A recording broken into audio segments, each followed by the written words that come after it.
स्वराज्य हा माझा जन्मसिद्ध हक्क आहे आणि तो मी मिळवणारच.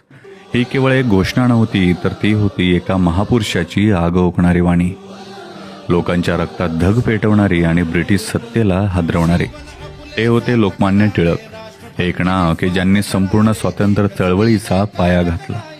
एक बौद्धिक क्रांतिकारक, विचारवंत, पत्रकार आणि समाज जागृती करणारा अनन्य योद्धा.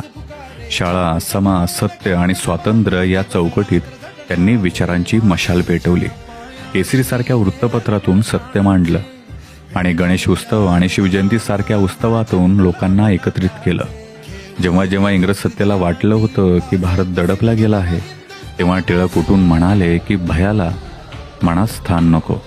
आजही जर कोणाला निर्भीड विचारांची प्रेरणा घ्यायची असेल तर त्या युगपुरुषाचं नाव घेतलं जातं आणि ते म्हणजे लोकमान्य बाळ गंगाधर टिळक, ज्यांनी स्वराज्याचा मंत्र दिला आणि अवघा देश जागृत केला.